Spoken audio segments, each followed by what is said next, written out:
बिस्मिल्लाहिर्रहमानिर्रहीम। ये जो है सूखा सूखा सा टनल जिसमें एक खीरा सूखा सूखा सा लटक रहा है, खीरे का टाइम एक्चुअली ख़त्म हो चुका था। मेरे ज़हन के अंदर आइडिया आया कि मेरे पास जाल भी मौजूद है, वायर भी मौजूद है, स्ट्रक्चर भी लगा हुआ है, सारा का सारा सामान मेरे पास मौजूद है और मैं इस सारे सामान को ऐसे ही ज़ाया करने वाला था। तो मेरे दिन के अंदर आइडिया आया, कुछ पनीरी करेले की मेरे पास बिल्कुल तैयार थी। मैंने सोचा उसको इस खीरे के अंदर लगा दिया जाए। ये देखें, ये छोटे छोटे से प्लांट्स जो से हैं ये करेले के हैं और खीरे की जो जड़ है उसको मैंने उखाड़ दिया बिल्कुल आराम से। इस बेड की मैंने अच्छे से सफाई कराई, ऊपर से करवा दी क्योंकि ये मेरे नज़दीक एक छोटा सा ट्रायल था। सफाई करवाने के बाद मैं करेला लगा चुका हूँ 2-2 फीट के फासले पे। लेकिन मैंने ये किया है कि जहाँ पे खीरे की 4 लाइनें लगनी थी, 1, 2 और 2 इस साइड पे 3 और ये एक 4, मैंने वहाँ पे सिर्फ करेले की 2 साइडें लगाई हैं। एक साइड यहाँ पे लगाई है और एक साइड यहाँ पे लगाई है क्योंकि जो करेले की बेल होती है वो फैलती बहुत ज़्यादा है, उसका वज़न बहुत ज़्यादा होता है और हमें कुछ आइडिया नहीं था। हमने कभी पहले ऐसा करके नहीं देखा कि अंदर 4 लाइनें करेले की लगा दी जाएँ, बाहर भी 2 लाइनें करेले की लगा दी जाएँ। इसलिए मैंने ये ट्रायल किया कि उसी जाल को रीयूज़ किया। मसला ये है कि इस वक्त फार्मर के जो ख़र्चे हैं, जो अखराजात हैं वो बहुत ज़्यादा बढ़ चुके हैं, उनके मुकाबले में जो रिटर्न है वो कम हो चुका है।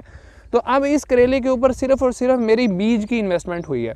ज़मीन को मैंने बिल्कुल भी तैयार नहीं किया, गोडी करवाई है। एक लड़के को लगाया था, उसने आधी दिहाड़ी के अंदर 2 टनल मुझे साफ़ करके दे दिए, तो 200-300 रुपये उसका ख़र्चा पड़ गया। बीज है पूरे एकड़ का मेरा 19,000-20,000 का आ जाएगा। अगर मैं ज़्यादा लगाऊंगा 27,000-28,000 का बीज आ जाएगा, कोई बड़ी बात नहीं है। ड्रिप के पाइप जो से हैं वही हैं, पानी इन्हीं पाइप से आएगा। खाद जो सी थी दूसरे करेले को लगनी थी, इस करेले को भी वही खाद लग जाएगी। पंपिंग स्टेशन एक ही है, वहीं से उस करेले को भी पानी आना है, इस करेले को भी पानी आना है।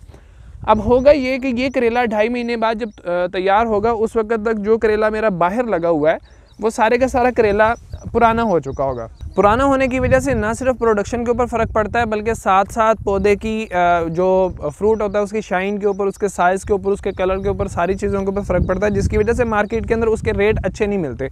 तो बाहर जो सा पुराना करेला होगा, अंदर उसके साथ ही नया करेला शुरू हो जाएगा। जहाँ पे 2 लाइनों से हमने फ्रूटिंग लेनी थी वहाँ पे हम 4 लाइनों से फ्रूटिंग लेंगे, जिसकी वजह से फ़ी एकड़ पौधों की तादाद हमारी बढ़ चुकी होगी, फ़ी एकड़ प्रोडक्शन डबल हो चुकी होगी। 2 लाइनों के साथ जब 2 लाइनें एक्स्ट्रा मिलेंगी तो 4 एकड़ की प्रोडक्शन चली जाएगी। तो जो प्रोडक्शन टाइम गुजरने के साथ साथ कम होनी चाहिए थी वो हमारी इस स्ट्रेटजी से, इस मंसूबे से डबल हो जाएगी। तो ये वो तरीके होते हैं जिनकी वजह से आप लोग अपनी प्रोडक्शन को डबल कर लेते हैं। अब अगर मैं इसी करेले को जो मैंने यहाँ पे लगाया अगर बाहर लगाना चाहता तो ज़ाहिर बात है मैं पाइपों वाला सिस्टम नहीं लगा सकता था, ये काफ़ी महंगा है। मैं बांस लगाता, 50,000 रुपये बांस का खर्चा आता, फिर बांस को लगाने के ऊपर लेबर कॉस्ट आती, सारा कुछ होता, ज़मीन की तैयारी आती, बीज का खर्चा तो वहीं का रहना था। तो देखें, अब मैं एक मिसाल देता हूँ। एक बंदा, उसके पास घर के अंदर आटा पड़ा हुआ है, गोश्त पड़ा हुआ है, मसाले पड़े हुए हैं, उसके पास घी भी पड़ा हुआ है और उसके घर में गैस भी है, पकाने के लिए बर्तन भी है, और वो बंदा सिर्फ इसलिए भूखा मर जाता है कि उसे खाना पकाना नहीं आता। तो कितना बड़ा बेवकूफ़ वो इंसान दिखेगा।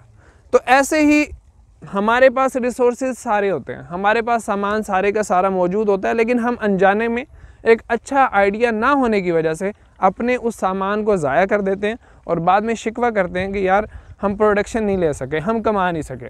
तो इसलिए मैं हमेशा इस बात के ऊपर ज़ोर देता हूँ कि आप लोग जब भी कोई चीज़ ज़ाया कर रहे हैं, मैंने जैसे अपना 1 एकड़ आपको दिखाया था जिसके ऊपर मैं 3 फसलें ले चुका हूँ बग़ैर किसी ज़मीन की तैयारी के, बग़ैर एक्स्ट्रा ज़मीन के अंदर डालने वाली खादों के, सिर्फ कोई हमने तैयारी नहीं की, कोई स्ट्रक्चर नहीं लगाया। 3 फसलें, तीसरी फसल अब जो आप देख रहे हैं तोरी की, इंतहाई शानदार खड़ी हुई है।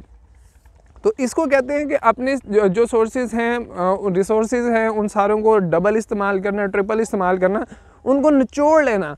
जब तक उनके अंदर जान बाकी है तब तक हम उनके अंदर से निचोड़ते चले जाएं। अब ये खीरे की जो टनल्स हैं, जिनके जो जाल हैं जिसके ऊपर हमने इसको लगाया है, आप लोग सोच रहे होंगे क्या ये बेलें इस करेले को तंग नहीं करेंगी। तो जो खीरा है, खीरे की जो बेल होती है तकरीबन 80 to 85% पानी के ऊपर मुश्तमिल होती है।